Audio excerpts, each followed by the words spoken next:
Joining me right now on Kumite Radio is Amr Maher. He is the Predator Fight Series Featherweight Champion. What's going on, Amr? Oh man, it's good. Finally, man. Finally, we get it done, man. I'm so happy to be here.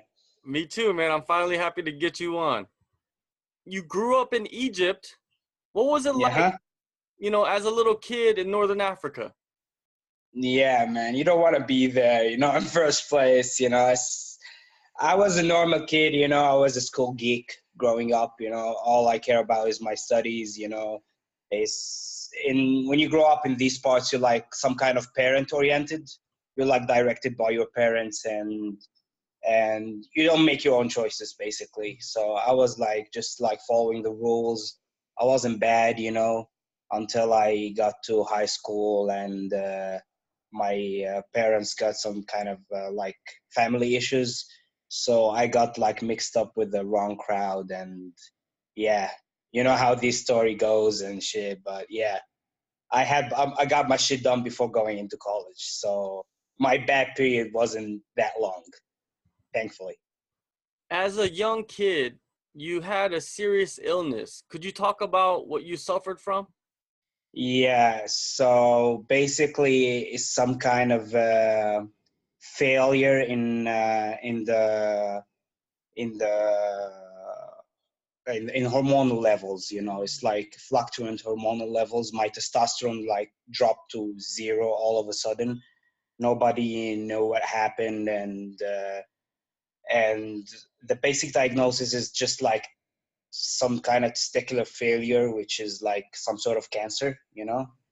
And yeah, I spent about 3 years going in and out of the hospital. Like I lost a lot of weight and I think I dropped down to like 47 kilos, something like that, which is crazy if you think about it when it comes to my height, because I'm a tall guy. And yeah, and nobody up till this point know what happened. So I went into surgery, got this done, and got out of that. But unfortunately, when I like cleared this issue up, I just like, when you go into a long period of illnesses, you just like lose confidence in your body. I was so weak, I couldn't do anything. Like even for me to get out of bed and go to shower was like a challenge. So I went into deep period of depression. And to be honest, the physical illness is not a challenge if you compare it to the mental illness. And the mental illness like took a lot of me. And I had to fight that depression. And one of the one of the doctors, that I was working with back in the day, he told me you can't heal in a place that you got sick in first place. So I moved to Germany for like a couple of 6 months, worked an internship, and down the road to the institute that I work at was like a kickboxing club. So let's try that. So yeah, this is how it's all started. Düsseldorf Camp Club. Well, before we get into all of your martial arts background, I wanted to kind of delve into the time when you were in and out of the hospital, you're suffering from this illness, you're going through surgery, you're battling depression. Was your family there? Who was there for you most to get you through this rough patch? Well, actually, my mom was a big part of me. Like, I don't know, man. It's always hard for me to talk about that because she was like part of him, like holding my hand through all this process. But it didn't make it easy because you can see in her eyes. My mom is like, she's a sweetheart, man. She's an artist and she has a doctorate in fine arts. So she's a very delicate person. And I think she suffered more than me in that period, to be honest. Like I could see it in her eyes. Like I was just going through the physical pain of it, and I wasn't that aware of what's happening because of all the chemicals going in and outside of my body and sedatives just to keep me there. But she was in agony, man. And yeah, I think she's the only one that's been there for me this period, and yeah, I don't want to sound shady, but faith was a big part of me pulling out of this. Like I had a lot of faith in God. It's just like I wasn't destined to die from this. It's maybe like back karma for some stuff that I've done, but I know it was like some kind of a lesson that I should learn something from it and move on. But man, when you lose confidence in your body, that's a big thing, bro. Like I don't wish it on my worst enemy. How does your mom feel seeing you now just flying around, competing in the hardest sport in the world and succeeding? Bro, she's fucking going nuts. Like I don't tell her usually. My mom is that she watched my kickboxing fights. Like I started kickboxing. I don't know if Jonathan told you that, but I started kickboxing. I was 11-0, just kickboxing, and I wasn't that good, to be honest. I was just like I just was a guy that went through hell. So a kickboxing bout for me was just like a walk in the park. So I was like, yeah, let's fight. So back in the day in Egypt, the sport wasn't that big, and I fought 11 guys, which they wasn't that good. They crumble under pressure, and she was there for the 11th fight, and suddenly she said, just Amr, I just can't take it, man. I can't watch you fight. I was like, Mom, they didn't even touch me, I wasn't even hurt. And she was like, nah, but for me just to go under that pressure, it's just don't tell me when you're fighting. And it turned out like this, man. I tell her I'm fighting next week. She stays on all night this week, calling me. Like it's even worse. Like if you like George St. Pierre talked about that, sometimes your family are your worst enemy, they're just like you're having dinner and they think it's the last dinner or something. They're all like sit down watching you, are you okay? It's not, it's a fight. It's just a fight. I'm not going to war, guys. Like I don't see it that way. It's controlled rules. It's not a war for me. It's just like, what's the worst that could happen? I spent three years in a hospital dying. So for me to get knocked out, it's just it's a joke, bro. I don't give a fuck. I walk in there, I just have fun, and that's my way. But yeah, she's still freaking out. She's bad luck, man. I won't have her any place near a fight in the future. To be honest, I just call her after the fight and tell her what's happened. Like I called her last time. Mom, I went fine. I won the belt, and she was like ecstatic. She was over the moon for it. But yeah, she didn't watch the fight till this day. So you moved to Germany after going through your illness to recover. Yeah. You joined this kickboxing club in Dusseldorf, and Yep. you start training. How hard was it hmm for you to kind of get started with your body not 100%? Man, I suffered a lot through the, which I'm really open to talk about it. Like some people till this day, I've worked with coaches that they see it as a weakness, but you know I'm just like, I'm mentally, I know that I don't give a fuck about what my body is going through at this moment. I know I'm mentally tough to go through anything. Chemically, the chemicals that I had through all these years and the drug like really destroyed a big parts of my joints. So for me just to get into the hardcore of the training was, I was only training once a day. It wasn't a big deal, and I wasn't training to compete. I was just want to get back in shape. I felt so weak. I told you, like, I think when I got out of the hospital and I started dealing with depression, and I started getting a little bit better under the medications, to be honest. So I bounced back to about 55 kilos, but still I was weak as shit. So for me to get back in shape was a struggle, but there was no stress, I wasn't competing or anything. So it wasn't that hard, I was doing what I can do until like 6 months into it. I decided, yeah, this is what I want to do in my life. So I quit what I was doing, I was pursuing a double major in pharmacy and biotechnology. So halfway through the biotechnology, I said, fuck it, this is not the thing for me. I wasted a lot of my life in shit that wasn't in my hand, wasn't in my control.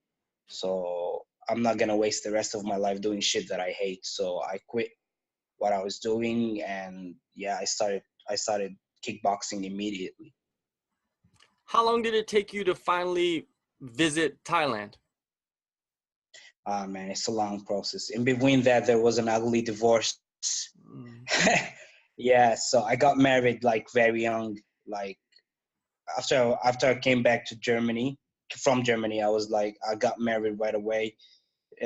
She was my university sweetheart, and we got married. And at the age of 20, 21 and a half, about 22, and 2013, I was the first guy to fight in Asia from Egypt.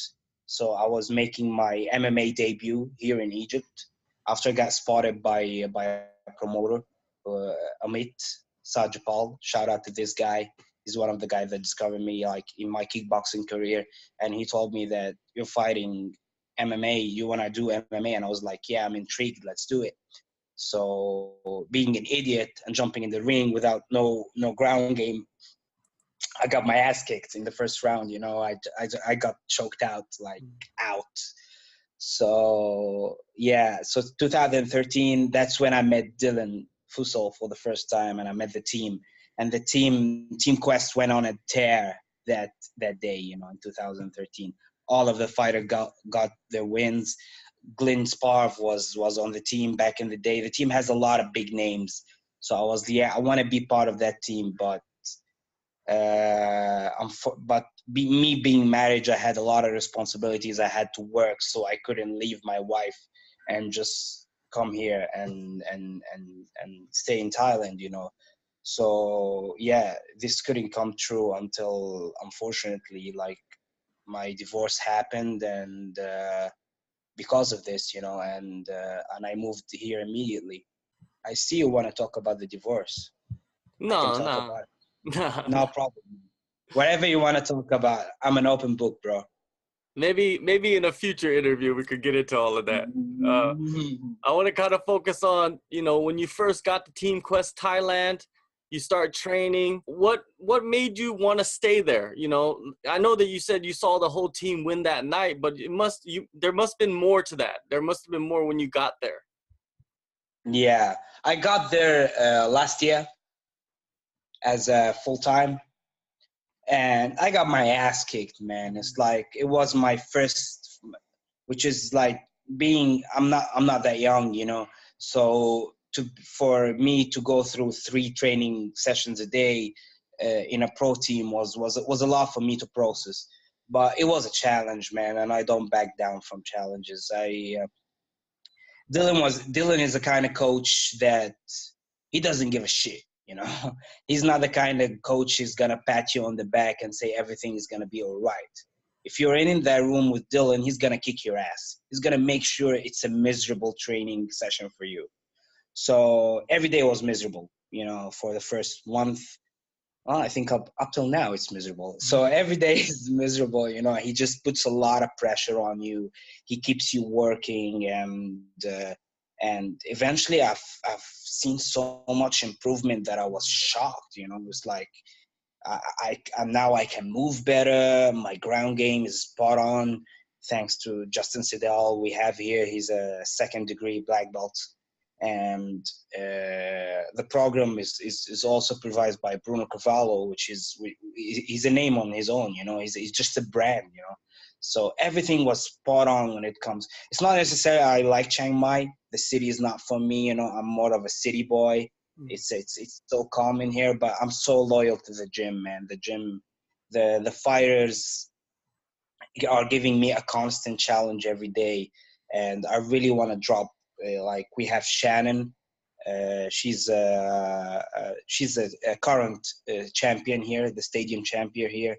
We have Marie, she's like she started Muay Thai since she was in her mom's womb, something like that. She's a crazy girl, man. She's 18 years old, and I swear you, she can knock like heavyweights out. So she's crazy. We have Carrie, who's fighting in China next month.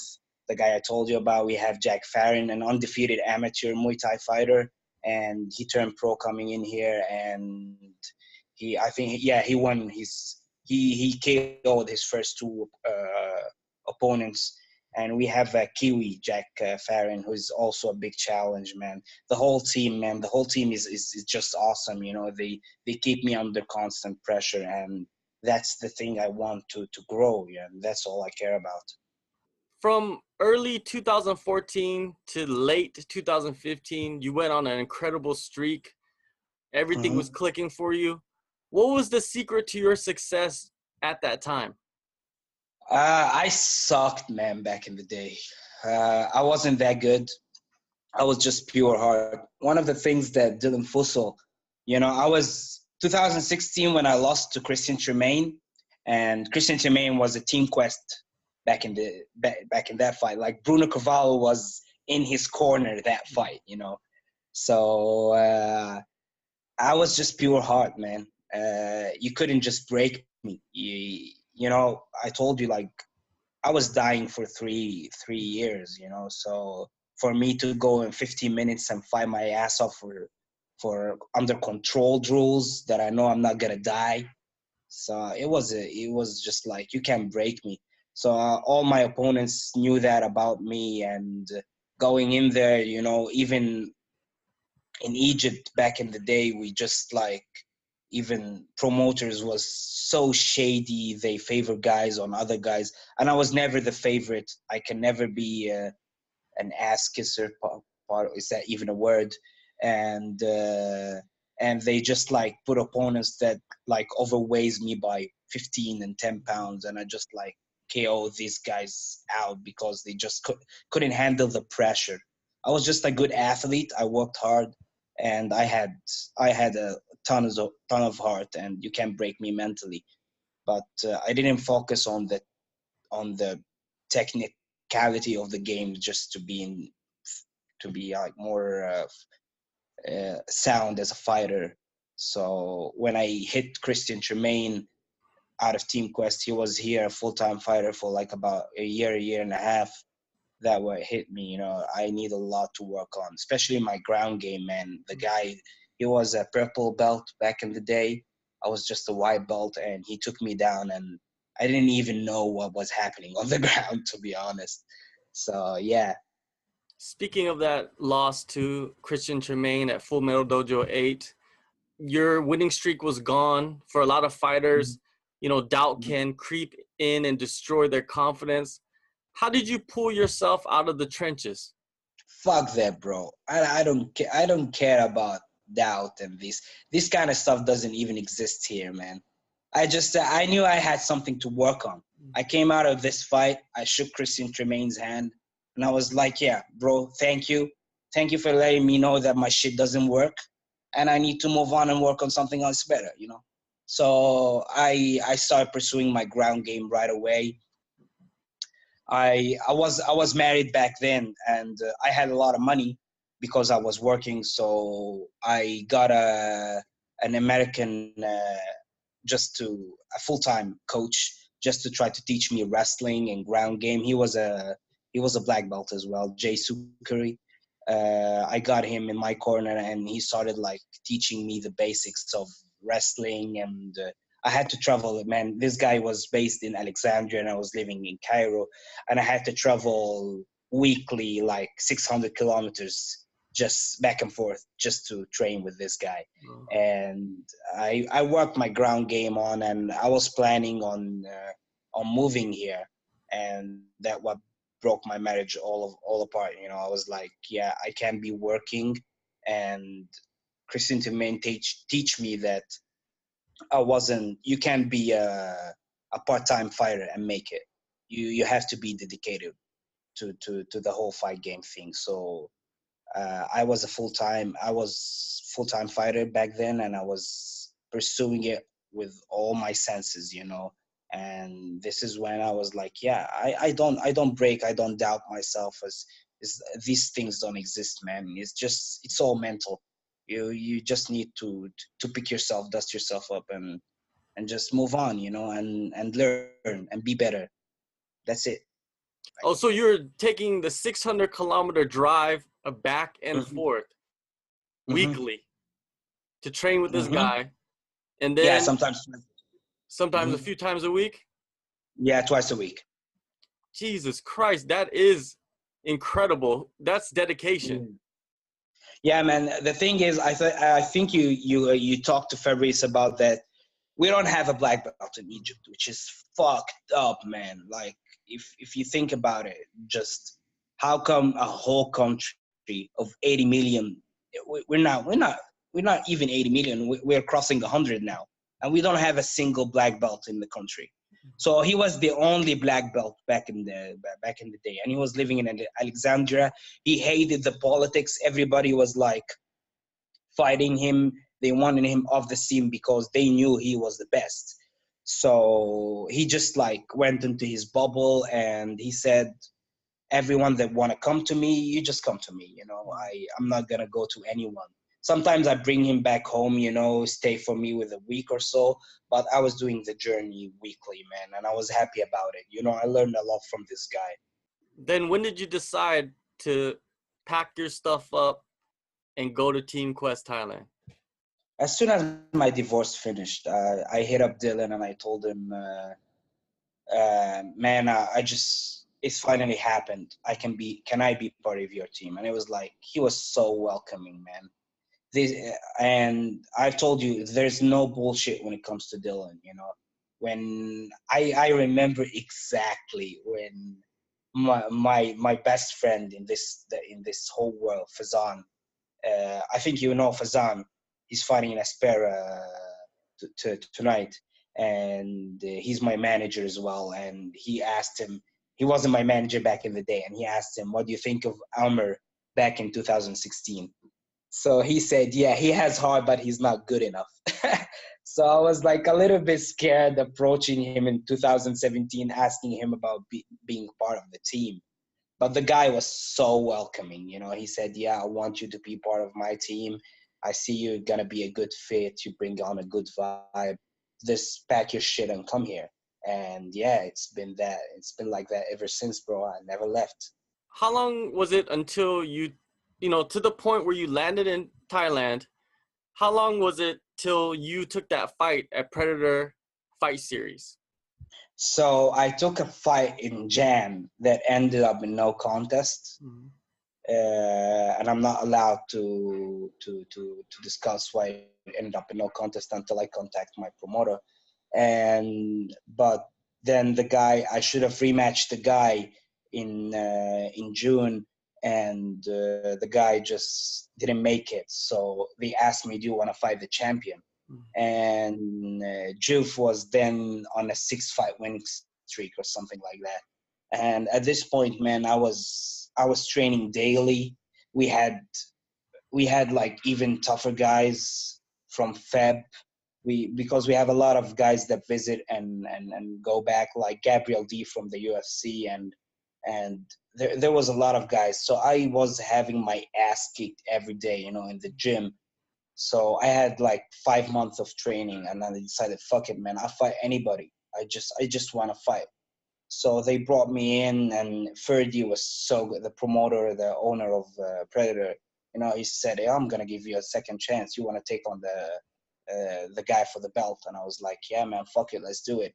And it was planned to be a tournament first. Like it's gonna be a 4-man tournament for the belt, but eventually the guy I was gonna fight first like backed out. So we just had one fight, and I fought for the belt, and yeah, you saw what happened. Yeah, in the main event, you submitted Javani Bakas in the first round to earn your first title. How satisfying was it to come back after so much time off and have a championship belt wrapped around your waist? Oh man, it was so good, man. It was a. I'm gonna tell you something you won't believe. It's a bittersweet thing for me, to be honest. I'm a kind of guy that don't compare myself to anybody in the sport. I don't say I want to be like this guy or that guy. I just want to be a better version of myself. So it was a bittersweet. It's an achievement getting the belt, but I was like, I want to work on a lot of things, like a lot of things that I did in that fight that I didn't like, and that's what I took off. I'm not gonna reach a point in my life that I'm gonna be satisfied. I think that's the the road that's gonna take me somewhere. I'm never satisfied about anything that I get. You know, it's not like being like discontent from life, but I'm always looking for something better. So I was happy about that. I lived my moments. I took some shirtless photos, you know, I looked good with the belt. But that's it, bro. That's it. It's done. I want to move on to something bigger and something better. So I want to take on the next big thing. That's all I can think about right now. And that's what I love about the guys right here. They treat us like this, you know. There's no champion here in the camp. We're all the same, you know. So we're all looking for the best next thing. That's why I'm staying here. You took a little time off after that fight. Now you're back in Thailand working hard. What is in your future for the rest of this year? Oh man, my managers now. I have two managers. I have Jonathan. He's a great man. He cares so much about me, and I have Fazan, and these guys are just like working their magic right now. I want to get in the big boys league, man. That's the plan. You know, I want to get I know I can take on bigger names right now. It's like I'm ready, you know. But if they don't get anything, like if they don't get a big name by next month or the maximum, I'm gonna take another fight, whatever it is, you know, maybe in Predator, maybe I defend my belt. I just right now I have a knee injury. I have a torn MCL because I shot like an idiot in the fight, and my MCL was inflamed back then, so I had it partially torn right now. So I'm nursing the injury till the end of the month, and then I'm gonna take whatever is offered for me, man. I'm just I want to stay active. That's the plan, you know. Until the big names come, until this call comes, uh, I want to stay active. That's the plan. All right, man. Thank you for your time, and we'll definitely catch up before the end of the year. Yeah, for sure, bro. I'm gonna hold you on that. I love talking to you, man. You're doing an awesome job promoting the sport and promoting upcoming fighters like me that nobody knows about. And man, that itself. So when you hit me up and you told me about the interview, I was like, I won't hide it. I was ecstatic, man. Like, I love your work. I've seen you talk to a lot of fighters, and for me to be part of your show, it's an honor in itself. So thank you for that as well. Oh, yeah. Thank you, man, for the compliments. Kumite Radio is brought to you by Supplement Warfare. Visit their website, supplementwarfare.com.au, for the best quality supplements on the planet. Use coupon code Kumite Radio at checkout to get 10% off of all orders. If you're trying to get sexy for the summer, if you're just trying to flex on fools, visit supplementwarfare.com.au for the best supplements in the world. Use coupon code Kumite Radio at checkout to get 10% off and support the podcast.